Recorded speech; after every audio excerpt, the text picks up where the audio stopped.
If you can do something that you're passionate about, but also have a secure nut so you're not worried about living, your survival is being taken care of, then you have some gestation period between success or failure and success, So I truly believe you got to keep hitting the ball. All of that experience is something that I love because I learned how to communicate and connect, and it was just a beautiful experience, So yeah, I failed, but it was beautiful. On this episode of Establishing Your Empire, I host Neil Dumra. Neil is a coach, author, cacao expert, and entrepreneur. This is a little different episode as it's more focused on health and natural healing. And we begin talking about ceremonial cacao and the benefits of starting your day with this powerful drink. And then we dive into Neil's journey into starting multiple companies, meditation and silent retreats, and long-term remedies for physical and mental health. You're listening to the Establishing Your Empire show, a podcast that inspires entrepreneurs, creatives, and future business owners to pursue their passions, grow their organizations, and build their empire. My name is Daran Herrman, and creatively, I'm best known for my photography. But business-wise, my claim to fame is growing a company from $15K per month in online sales to breaking the $1 million a month barrier. And I'm sitting down with interesting people to talk about their process, the lessons they've learned, and how they have established their empires. All right, I got Neil here on the Establishing Your Empire podcast. Thanks so much for coming by the house and doing this in person. Thank you for having me. I want to just say I apologize for all the scheduling issues trying to get this going.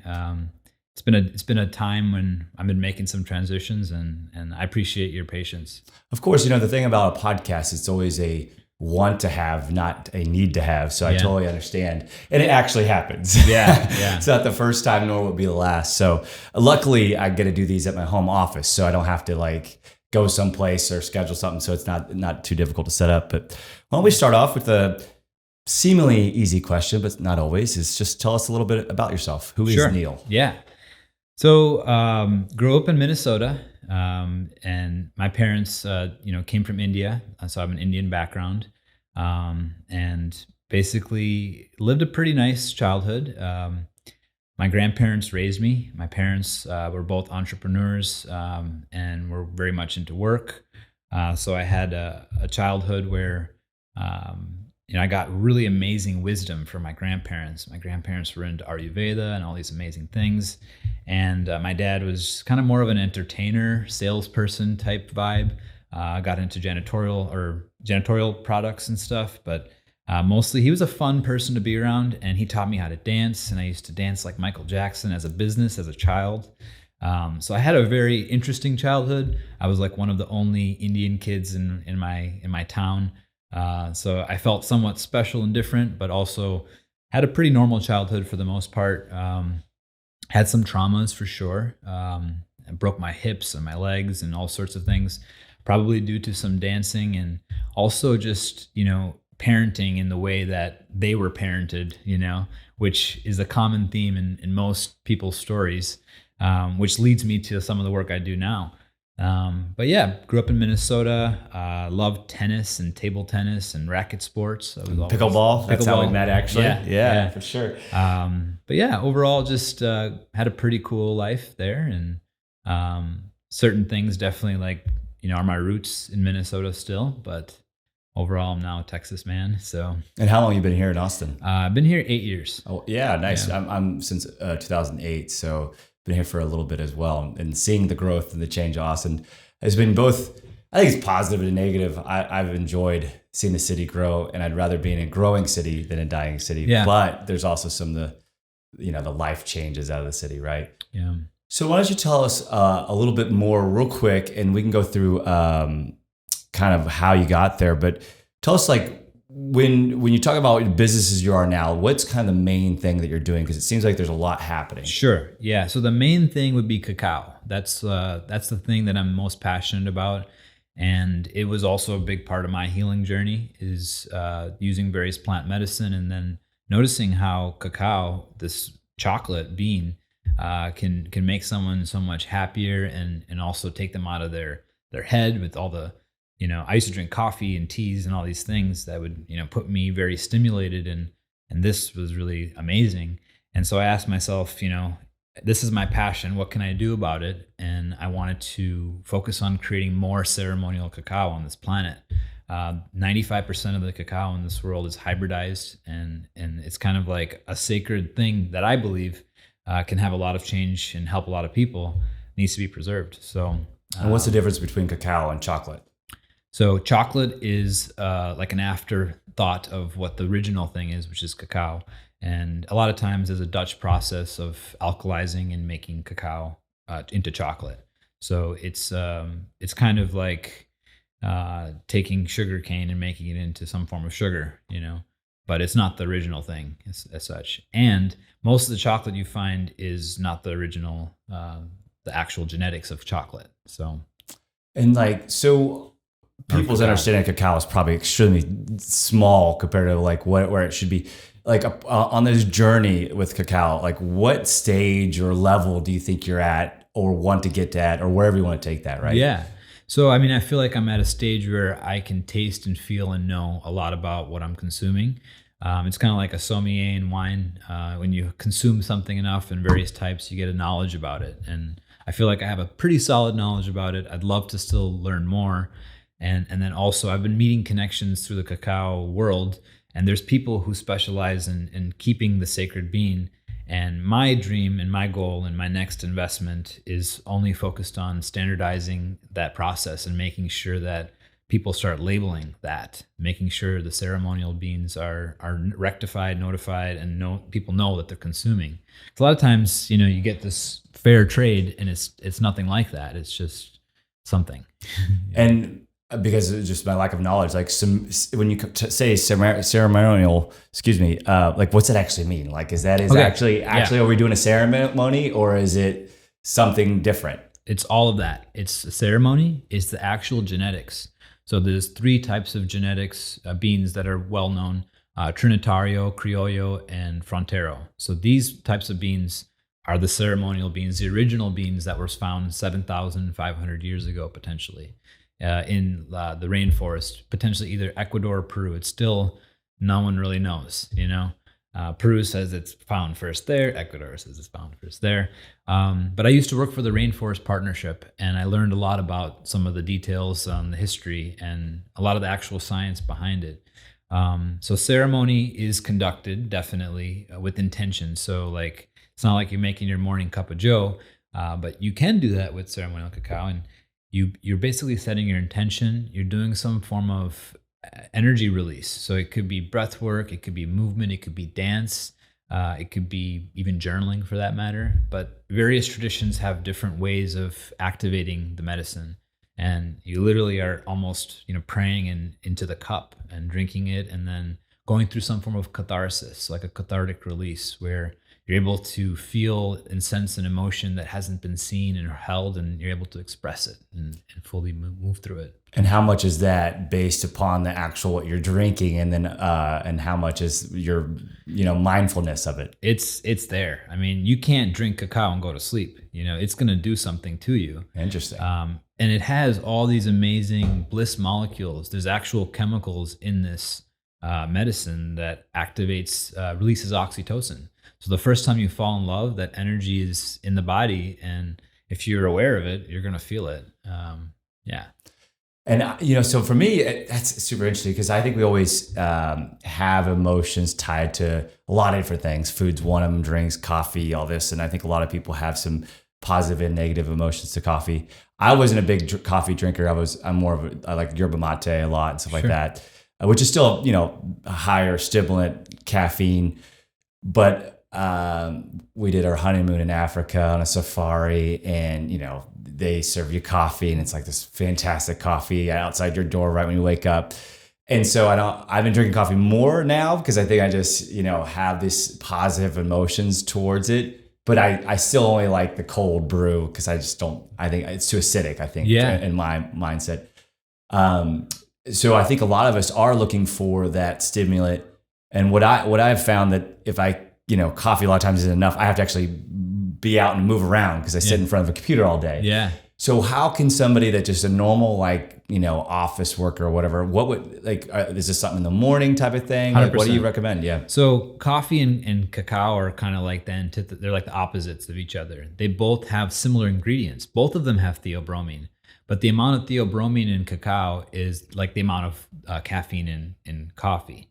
So it's like complete opposite in that sense. There's still caffeine in cacao, but it's kind of the amount where instead of energetically bringing you a lot here, it brings you a lot here. It's literally theobromine is a heart opener. That's what it's made to do. So it's definitely something anyone can consume. And I think it's better for work. For me, I feel like being in a happier place when I'm working feels better. And then if you look at my organization, everyone seems to be more joyful. But just like anything, moderation is very important. So I do a lot of even cacao fasts. And 1 cup of coffee requires 32 glasses of water to balance your internal pH. So just like anything, like if you're on a honeymoon and you're drinking really good wine from France, that's going to be amazing. And our body has certain limitations, right? So if we're not actually healthy and have some form of balance, anything can be not so good for us, right? I feel that way about mostly anything. Yeah, I mean, I think balance is not just in food and drinks, it's in just about everything. Why don't you, let's back up. And I love that because it's something I have very little knowledge of, but I'm always interested in new things and trying to, work in front of the computer, like I said, and it's not every day I can get out and about, and I am a very energetic type of a person. So always looking for new ways to do that. But let's talk about kind of your journey a little bit. So you did a lot of dancing as a kid. Like tell me, go anywhere you want to go in the path. Right? Yeah, sure. So, in Minnesota, I was dancing. I had a lot of fun, just expressing myself. But then there was the trauma part. So that's kind of like the work even cacao helps with is that. So, I went to college in Wisconsin and in Florida as well as England. I went to 3 different colleges and I studied hospitality. And the reason I got into hospitality is my father was in pharmaceutical sales and he used to travel a lot, and I used to go visit with him in these awesome hotels. And I just loved the feeling of people being taken care of, and just this amazing, people love food and I love food. I'm a foodie myself. And it was like learning that hospitality feeling of creating a space where people feel welcome and at home. So that's the path I went on. And then I was working at a hotel. I was 21 years old. I was a director of catering for 3 hotels. And I had gained so much weight from just the Western lifestyle. And that's when I went back into what my grandparents had taught me. The way my grandma would procure and garden, and my grandpa would go to like 4 or 5 different stores and markets to get the right foods and the right vegetables. It was that I learned that sensitivity. And in that sensitivity, I started implementing Ayurveda, and I started implementing the doshas and balance, and went down that path. So cacao and all those things came later on in life, but it was first healing the body and healing the mind and healing the soul and getting out of the toxic lifestyle that I was living. So, and then how do you actually, I'm sure 24 years old, 25, how did you actually move to that next step, right? You're working in a job, that's not unhealthy, but like some of those, sometimes it's really hard for people to move out of that way. Totally. It was addicting. I was getting paid very well. I was in a partnership with a very beautiful human, and we were connected from college, and we were on the marriage path and everything.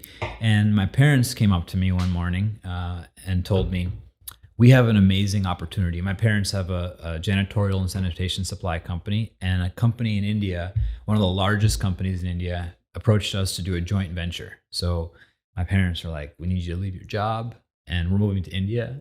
And so my partner and I both moved to India, and we started working and doing this joint venture. The joint venture took a long time and a lot of money. And in that process, I took my American Express card and I started importing keratin. My mom was flying into New York City before she would arrive in India and getting keratin treatments done. So it basically takes your frizzy hair and it makes it flat and beautiful for a period of 4 to 6 months. So I contacted my mom's salon, and I became the only importer of keratin in India. So that was one of the things I did for 3 years, and my mom is still doing that.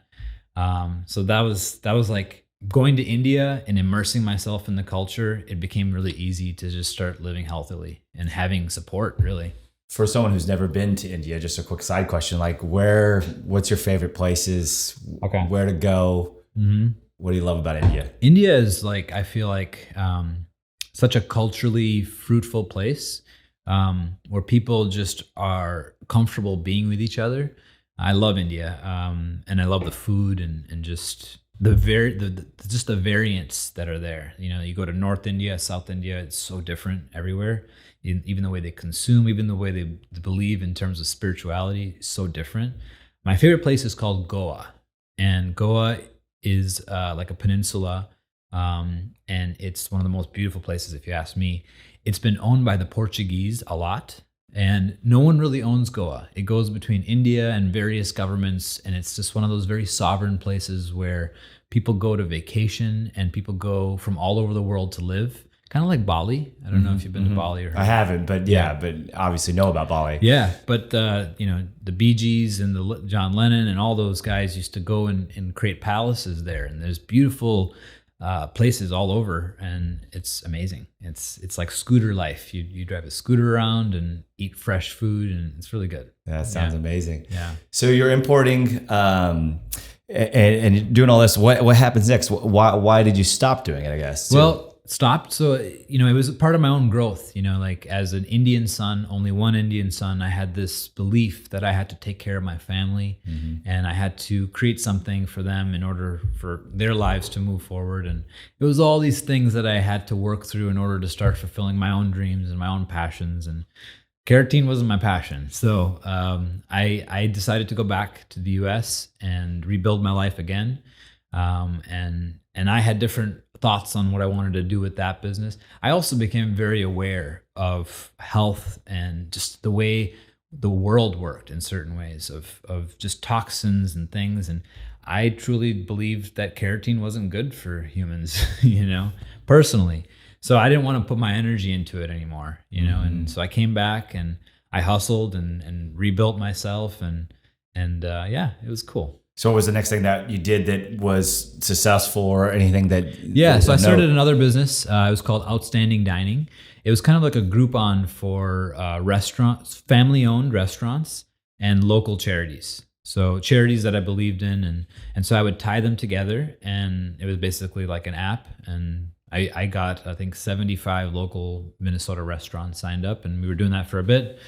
And then, yeah, it wasn't something that really took off. But yeah, one of the questions that I like to ask about like starting something like that is there's always so many want to be entrepreneurs, right? And they always want to start something. And, you know, I think one of the traits of entrepreneurship is maybe just not hearing all the no's before you start or whatever it is. But like any tips or tricks of just actually getting started with that stuff? Yeah. I mean, if you can do something that you're passionate about, but also have a secure nut so you're not worried about living, you know, your survival is being taken care of, then you have some gestation period between success or failure and success, you know? So I truly believe you got to keep hitting the ball, you know, like the only way you're going to be able to hit that ball with confidence and authority is by not doing that first, you know? So I just, all of that experience is something that I love because I learned how to communicate and connect, and it was just a beautiful experience, you know? So yeah, I mean, I failed, but it was beautiful. And did you have like a side hustle that you were doing some coaching perhaps, or? No, I was still in the hospitality industry. Gotcha. I was a general manager for a hotel and a restaurant. Even in between those years, I was a chef at a restaurant. I also was a bartender. I ran a local. It's actually not local. It's based in Denver, but it was a pop-up bartending service. So I was a manager of that. I did all these things, you know, just to keep the doors open and keep moving, you know? Yeah, it's so funny. It's very similar to me. I'm always doing multiple things. But chef, real quick, what's your favorite like seasoning? Like if you have a go-to one that you just kind of always have to have. Yeah. So it's not a have to have, but I really love truffle. Okay. Yeah. I can go for, you know, making anything truffle-like, you know, it has its own grounding feel to it and it's nice. Yeah. Yeah, and that took off where now a lot of things aren't actual truffle, but Yeah, it's fake truffle. It's true. Yeah. yeah. I think mine would have to be lemon pepper. It seems so basic, but it can take some very boring dishes and at least give some life to it, at least a little bit. Totally. And if you don't have lemon pepper, then obviously lemons and pepper Yeah. work actually even better, but just a little bit more effort Yeah. to put in there. So what was one of the things that maybe worked or didn't work that's of note with the I forget what the business was that you were doing. Yeah, that where you had the multiple hospitality areas. Yeah. What worked and didn't work? Yeah. Yeah. Just getting into the heart of like getting to know people and getting to know what they needed and being able to communicate from the heart space. That was like the best experience. And also recognizing like my dream of wanting to own a restaurant needed it is still there, but I knew that there was time between when I was going to start it and all of that, just like learning how to absorb wisdom, and see the hard work people put into their business, and then try to be there for them in the most integral way possible. So yeah, I mean, it was a loss in the sense like I couldn't fulfill all their dreams, but I got to at least experience a lot of what it takes to be a restaurant owner. So, and what kind of restaurant would you want to open? Yeah, I've got a really good idea. It's a farm to table Ayurvedic restaurant. So like I love Casa and I'm a huge fan of Casa. But I would love to make something like Casa, but more plant like flavorful. More of the curries and the long take, like things that take a long time to make, like the long taking curries and the basmati rice and the biryanis and things, making something like that where it serves only once a day at night, but food is being created all day, and that you can taste that flavor and that work that's being created. So I think some of that was great because one, just like tactically, like somebody can show up and get their food pretty quickly, right? Because it's ready to go, and you can make it in mass, right? As opposed to having everything being very specific. And then you could also tell really great stories around your ingredients because it's in season, or you got it at this certain farm, or whatever. I could see that doing really well. Also with that, is something that you could do pop-ups with. You can start that way, right? And test some stuff out. Totally. And get some user testing. Casa allows me to cook in their restaurant, and I've done it a few times where I've had curry nights and things. And give a little quick background on Casa, because there's a lot of people. Actually, I have listeners all over the world, so sometimes I won't. So let me tell you a little bit about Casa. Casa de Luz is a macrobiotic restaurant, but it's also like a spiritual center. It's a community space where they have facilities all over. My business, Third Eye Meditation Lounge, is inside, along with other businesses, and it's a beautiful nonprofit. Been around for 30 years. Serving similar food for 30 years, and it's all 100% organic. They try to do as local as possible, and it literally feels like integrity. Just walking into this space, it's like this beautiful, very tropical feeling that you walk into. You feel like you're in a different country when you walk in. Yeah. It's like downtown Austin, which I'm sure 30 years ago was not even downtown at all. It was on the way from downtown to Zilker Park or something, but... let's take a side note of, because there's so many different areas. I do want to talk about meditation because I think it's something that's very helpful for a lot of people, but a lot of people don't know where to start. And we could talk about it in any direction you want to go. I do think that people would get some value on like how to start meditating and where to go. Yeah. I'll just talk about a few things about meditation that I know that's based on my experience. I believe the body keeps the score, and the issues are in the tissues, and our nervous system and how we feel in our body is really important on how much you can meditate. So if you don't feel good in your body, it's going to be more difficult for you to meditate. It's going to be more difficult to calm your nervous system down and to process certain things, within the body. So, I mean, for me, I started out and I went to Vipassana, and I did the 10-day silent meditation retreat, which helped me face a lot of my demons, helped me face a lot of my trauma and allow the feelings that I wouldn't allow myself to feel to come up. And that was very helpful. From there, I learned all sorts of techniques and ways to meditate and also heal my body.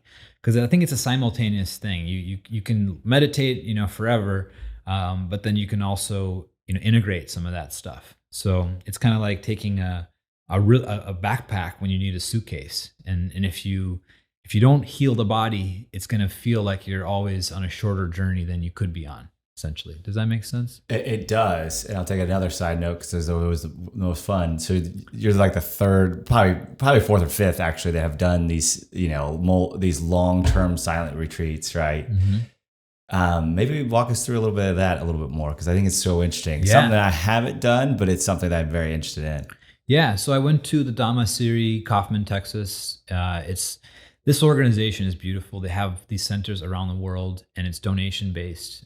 They take care of you, housing, food, everything you need. And it's just this little room that you get, and it's so beautiful.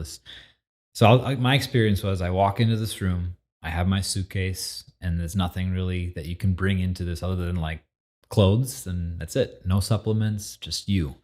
And it was really cool. So I walk in this room, I'm in here, got a schedule. And it's basically 10 hours or so of meditation or learning. There's some classwork. There's a man who started this foundation who's passed, and he's got videos that you listen to every night.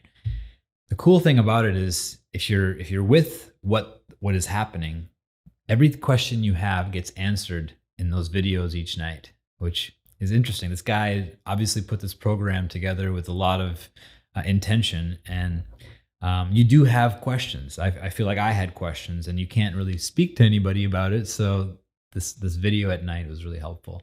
But it's basically breakfast at, I think, 6 a.m. You get a lunch, small lunch, and then a small dinner. And then you're basically 1 hour meditations. This is happening every hour.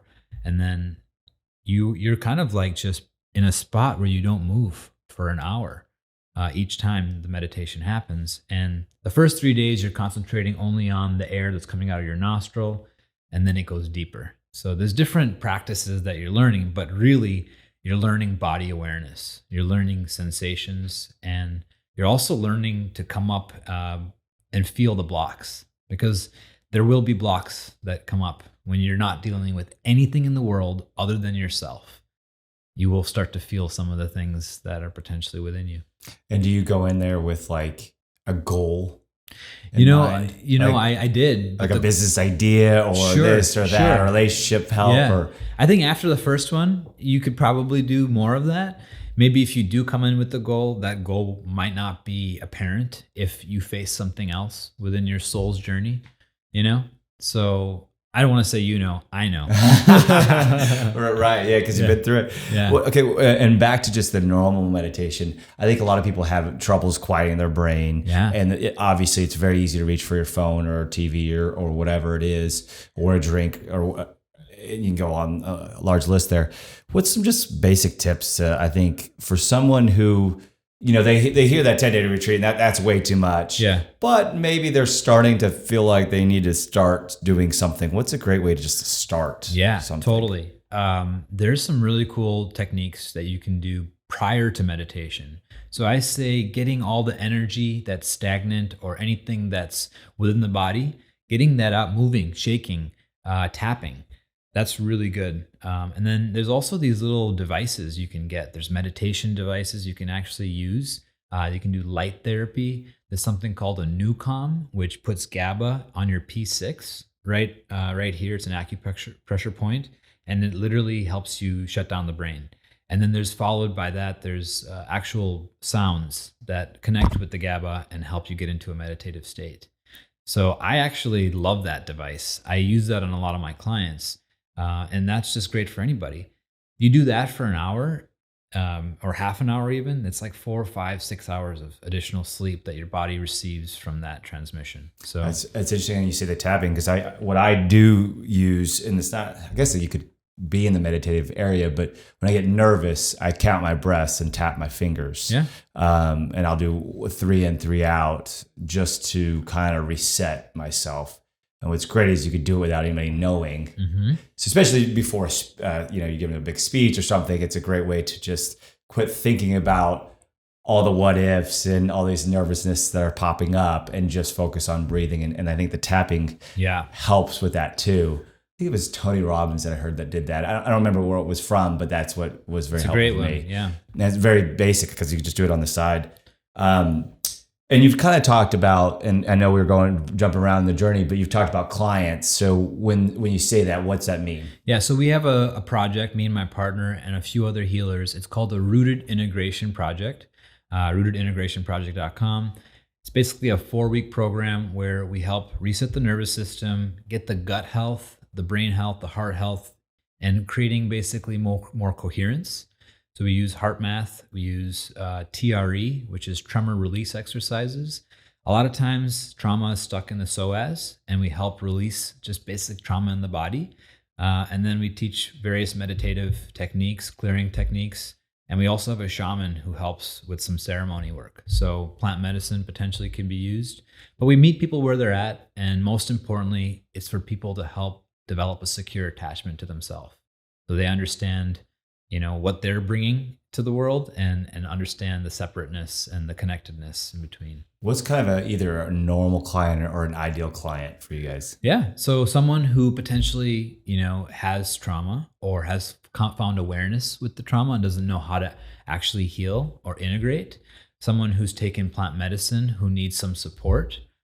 Someone who's lost a family member. Anybody who's needing emotional connectedness, also inner child healing.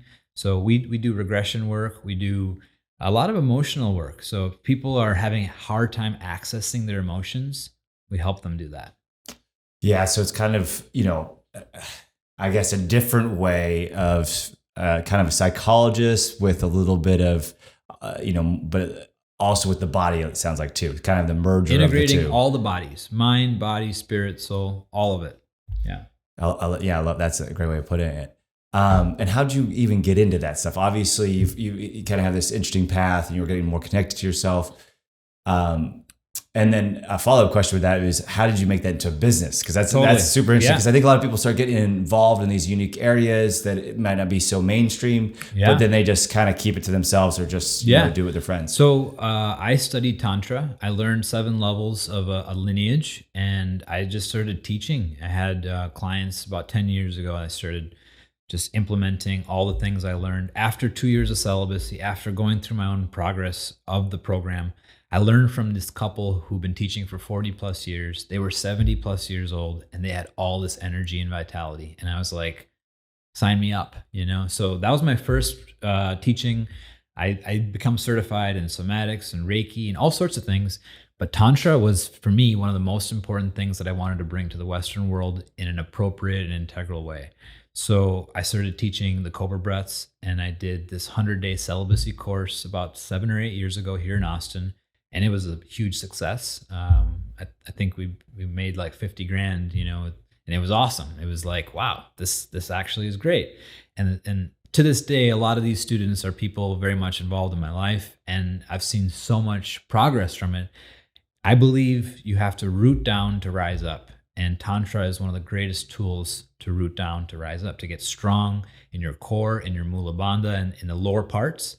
And so it was Tantra that taught me a lot of these foundational work. And from there, I just studied everything I could possibly study. And I put together a program based on what I thought worked best. And it's always improving. I'm always taking more courses and learning more that I can implement with this project. So what about the haters that sit there and say that, you making money off of this stuff? Do you have any flack in that area? Or? Yeah, of course. Money, I think, is very powerful. And, if you've read Rich Dad, Poor Dad, you'll understand just the basic concept and power around money. And if you value something and you want to do something about it, money has to be exchanged. And I think that's important. So I see money as fuel, right? And because you have to have it. And let's say in your field, if you want to reach 5 people and stuff like that, that's fine. You don't have to charge for it. But if you want to reach 5,000 or 5 million, you're going to have some fuel behind 100%, it, right? 100%. If I don't feel comfortable with the work I'm doing, if I don't feel honored in that exchange, I don't want to be there. And it's energy for me to be able to share that space. So I value it. It's not cheap. Our program is $4,000 per month. And I don't think that's a small investment. It's a mortgage for some people. So It's a nice mortgage. Yeah. But, it's also investment in yourself is and a lot of people that want to get to the next level. To me, selling on value is different than selling I'm going to give you these 4 attributes or whatever you're saying. Hey, what if I can release a blockage of you so you can invest in some place or start a company or totally. Whatever it might be. It's not only that, it's preventative medicine. Right. So it's genetic work that we do that help prevent things that are in your genetic line. So we do actual gene work. It's crazy. Like you can prevent a lot of things that your parents went through if you get awareness around it. And that's all it is. And that you can't pay for. You can't go to the Western, you can't go to a doctor, and you can't even go to a psychologist to find that information. It's deep work. So let's say that, parents an alcoholic or something. Is that and that's kind of what you're saying is that you could fix something like that. Not even fix it. First, we figure out the root of how it started. That's how trauma works. It's something that happened too fast, too quick, too soon. You didn't have any way of processing or even finding the ground from there. So you're still holding something that's nervous in the body. That's how trauma works, really.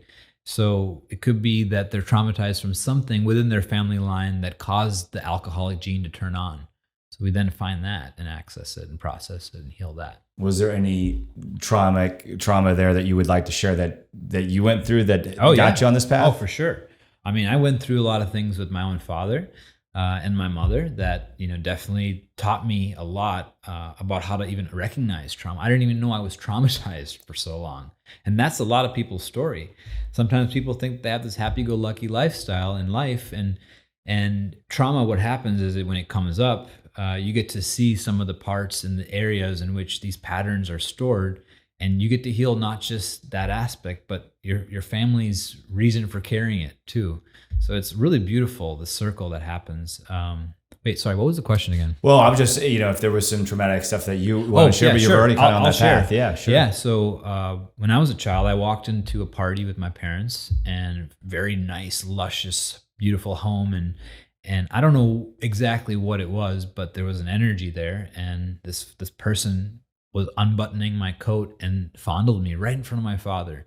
And for a long time, that was an unprocessed trauma that caused me to not, first of all, trust men, my father, and we had a huge gremlin between us for a long time, which caused a lot of abandonedness and all sorts of things. But I'm at a point where I recognize, his story and all the things that created that incident, and no longer causing blame and shame and all the things around that. So. Yeah, well, thank you for sharing. That's, that stuff can, and I'm very happy also on the flip side of it that you've been able to recognize it, which is a big step, and deal with it. Yeah. So move through it because you don't want that weight to carry 100%. Around forever. Yeah, and a lot of times trauma, you carry people's pain that's not yours. So it's like I was carrying not just my feelings and emotions, but my father's, and his emotion and reaction was also traumatic. So you get to learn these things. Absolutely. Yeah. Because he probably felt very, very belittled as well, or worthless, or whatever it would be, or powerless, probably more than worthless. It was his inner child that was present at that moment too, which you get to learn some of these things through something called completion process. It's a form of hypnosis that I also have trained in. So. Yeah. Why don't you give us a little bit more on that? That sounds awesome. There's so many different areas. Yeah. And completion process is a tool designed by Teal Swan. And what it is it's allowing, let's say, a traumatic incident that happened in your childhood. There's a whole set and setting that you create in order to have your adult self comfort your inner child during that space. So if you have had something, a feeling or emotion, or even an incident that you feel still unsafe around, there's a way to bring your adult self to comfort your inner child. And that's what the process really is. It takes about 2 hours. Oh, wow. Yeah.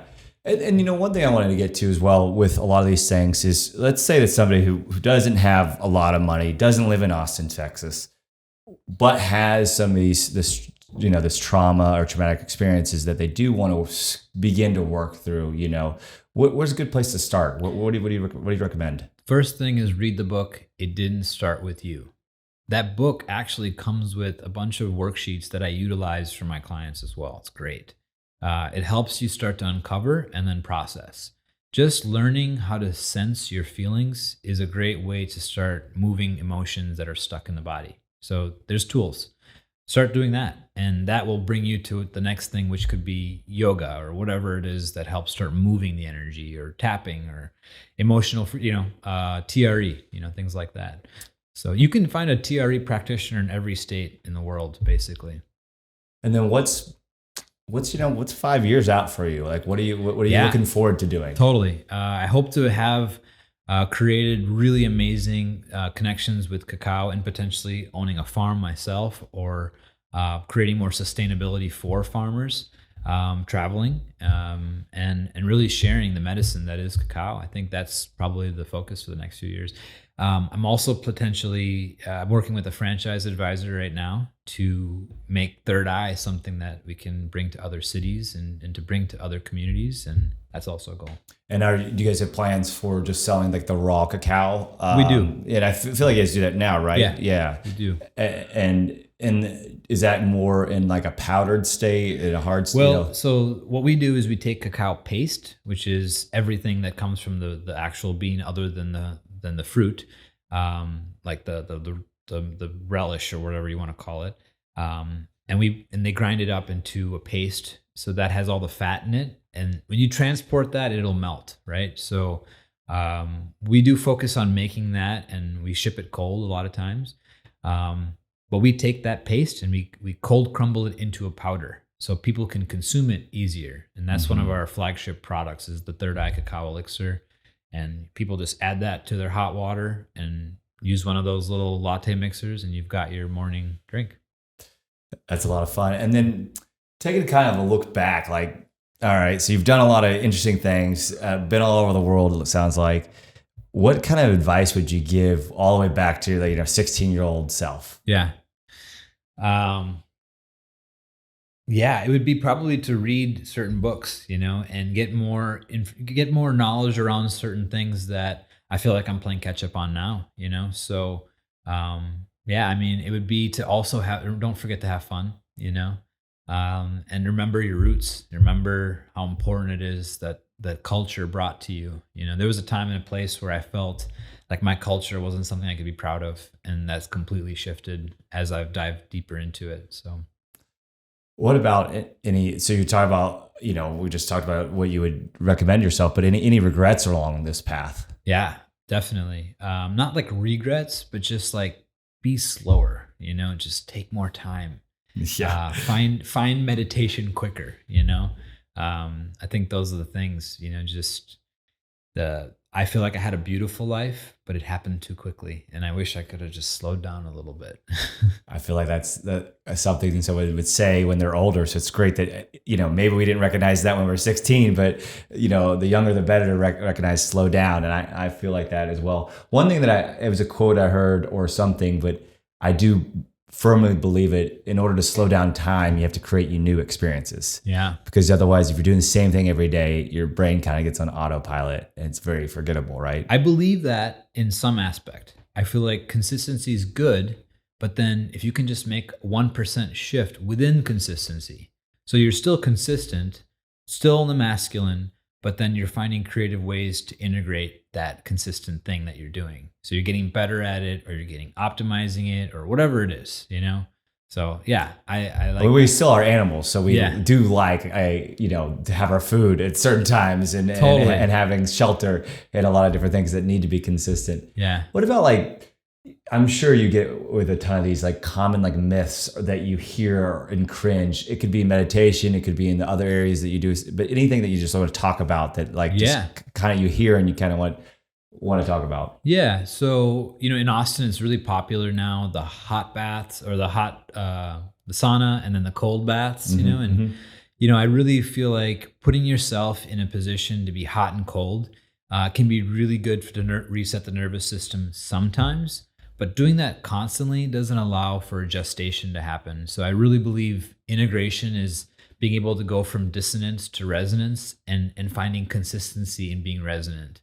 And I feel like right now in our spiritual community, in various plant medicine communities, it's too much of the medicine. It's too much of the party without the rest and the meditation and the parts that require integration. So I know it's cool to take mushrooms and all these other things, but what we're doing at Third Eye is creating classes and spaces where people can integrate, what they've learned from their journey, and to really slow down to speed up, so that, they have more focus and clarity. They feel more fulfilled in their life. And I think that's really important. So let's talk more about plant medicines. And I have very little knowledge in this area, as in personal knowledge, but I'm very interested in the area, right? Yeah. So, actually, just take it wherever you like it. What's a very common questions that people ask you, or what do you guys start with? Wherever we want to take it. Yeah. So in terms of health, just basically, I believe that when we're healing, we have a lot of symptoms, and when we heal too quickly, we die. So when our body is doing something internally that's moving something too quickly, energetically, our physical body may not be able to handle it. So, plant medicine can be really good if, let's say, you have a block that your consciousness cannot overcome. Plant medicine can be helpful to help you change your state in order to move through something, that can be potentially painful or traumatic or whatever it may be. It could be even genetic that you have no idea about, that you're carrying, So depending on what it is, there's various different plant medicines. There's things that open you up. There's things that bring you in. There's various things. So like ketamine is a disassociative. Ayahuasca is one of those things that can be very it's like a spirit molecule where it connects your soul to the earth in a way that can be very disruptive. Can take a long time to integrate from. So that's why I believe set and setting are super important. Let's say you lose a partner of 20 years, and you have a hard time processing it, and your children are retired, and you have a lot of time on your hands. Ayahuasca might be good for you, But let's say you're an entrepreneur and you've got shit going on, and you can't take 2 months off or 3 months off to rest and do nothing. Ayahuasca is not recommended. I would potentially recommend maybe mushrooms, which has a quicker gestation time from recovery, because these are poisons. Our body is going to react in a way that will heal in certain ways if you're in the right space and you have the right time and you have the right healers and support around you. So it's really set and setting, and all these different medicines do different things. Our Western world is becoming very open to that in our current time frame, which is cool.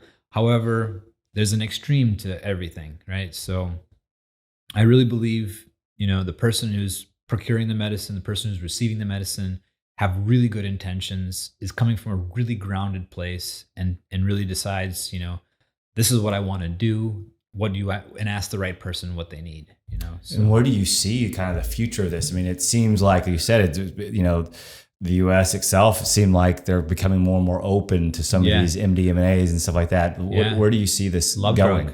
Yeah, like MDMA or sassafras. That's like more of, like, let's say someone who's been bitter for a long time, needs to find more love. It's a good one for that. What I see it going is, do you know what spiral dynamics is? I do not know. Okay, so spiral dynamics is this thought belief system in which there's various types of consciousness that live in our planet. Right now, if you believe in spiral dynamics, this is the first time in our life where we have so much variety of consciousness. So there's different groups and people and humans who live in a certain vibration, live in a certain lifestyle that carry a certain vibration and consciousness. That's why there's so much difference right now. There's very much difference between our parents and us, or grandparents and grandchildren, whatever it may be. Technology and various human or earth changes have created these separations. Not that it's good or bad, but because of this new consciousness that's coming, we're going to have a lot more evolution. So I believe we're going to evolve quicker. And that's what I see our future being a more evolved society, but with variance. There's still people in our world living primitively. There's people who are living very much in a technological AI world.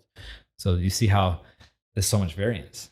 And when you say kind of evolve or primitively, I think I got a pretty good idea what you're saying, but are you saying basically that some people just won't make it to the next kind of state that they should be in, or they're just going to live poorly, or like, what do you mean? See, I don't believe in shooting, or like shooting on me or anyone, because everyone has their own life and purpose, right? So a dog's going to be a dog, and maybe next life they'll be a human. I got you what you're saying now. Yeah. So that's the reincarnation aspect of how I believe. So if someone eats Doritos, smokes cigarettes, drinks alcohol, they're going to live out their life purpose to whatever it is. Or you look at like a guy from Sun Life Organics who completely shifted his life and how now has these juicing places and, healthy things. People can make a shift, and it's not anyone's like forced to do that. It's an internal thing, So I truly believe everyone's life's purpose is their life's purpose. And if they decide to upgrade their consciousness, that's going to be a sovereign personal choice, and then they're going to do it. And then, and it could be even a downgrade of consciousness. Very, very much so, right? Yeah, and kind of it's interesting because that's more where how I grew up is believing a lot of those different things, and the religion I grew up in was very much in the reincarnation of kind of moving your soul to the next journey, next step, and trying to move up, of course. And then and then there is no hierarchy though. That's where the sovereignty and the unity comes from, because the dog and the very evolved person hold the same amount of power that creates the dog. The same godly energy that circulates in that dog is in that human too. That's the only way we can be able to see them visually on this dimension. So what does success look like for you? So success for me, I've been around outwardly successful people, and I've been around people who I never thought would be successful or is successful. But successful to me is feeling really good in the being.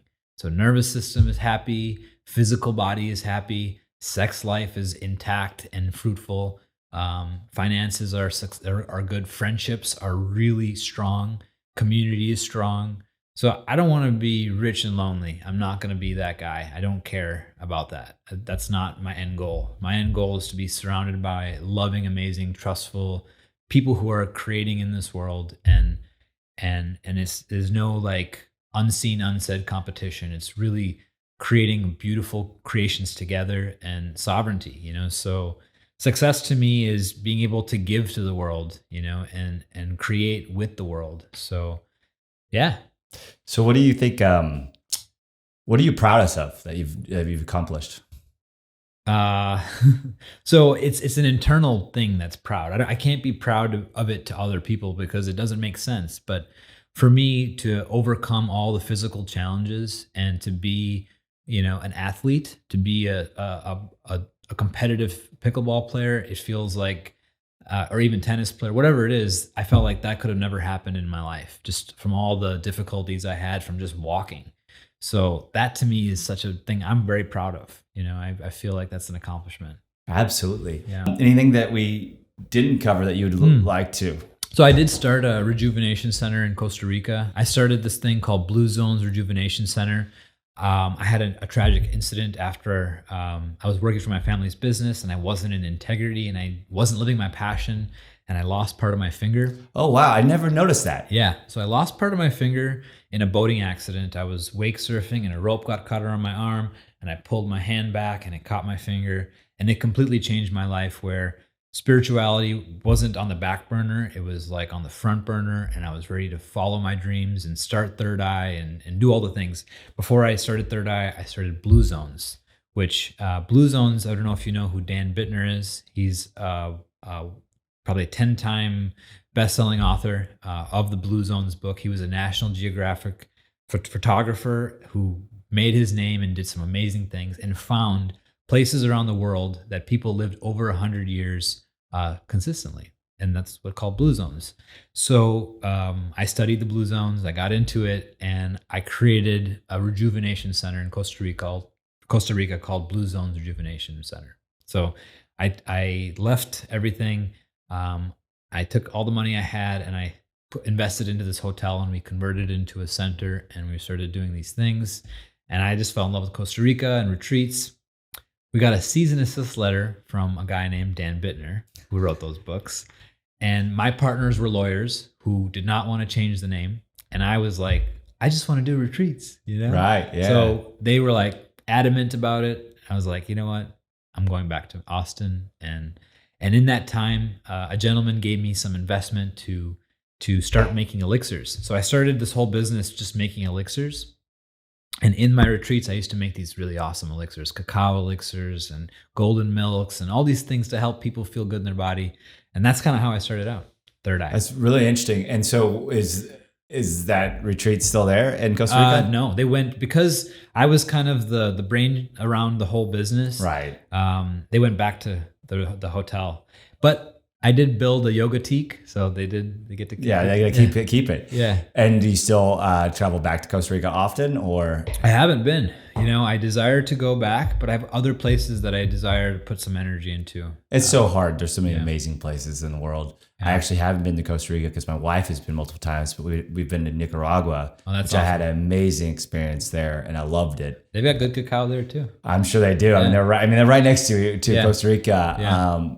One way that she described Nicaragua is it's like Costa Rica, but like 20 years ago, before it got so popular, because it's not near as popular because we have a pretty negative connotation and of the area as Americans, but also it has had some political instability over the years. There's been but there's a million people from Canada there. Like they're like, yeah, it took me 14 hours to get here. I'm like, yeah, I got here in 6 hours, or 5, from Austin because it's straight south and pretty easy.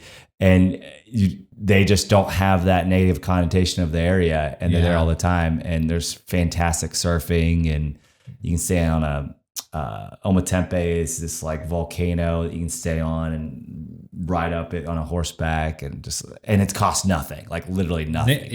My friend has a property out there. She owns a property that she doesn't know if she's going to go back to. But it's crazy because you can own property there very inexpensively. Mm-hmm. And, but there is a little bit of fear around the local war that's happening there. Yeah, you can lose it all. Yeah, for sure. Yeah. When we were there, we weren't stupid, didn't do anything crazy, but we felt totally safe the whole time. And that obviously could be fluid, but we were there. And also went to touristy areas. In the fact of the Nicaragua's touristy, which is nothing like touristy. It just places that are known to house travelers just fine. And Airbnb places there, stuff like that. So, and this is my last question. I end every podcast with this. How would you like to be remembered? So in India, they have this thing called Dilwala. So someone who is heart giving, someone who is able to give, with less thought involved, so obviously having good boundaries of what I need to do to take care of myself, but being able to give with a good heart. And that's something I feel like is really important. I love it. Yeah. Well, Neil, thank you so much for being on the podcast. Thank you for having me. Big pleasure. Yeah. It's great. Man. Cheers. Yeah. Cheers. This is awesome.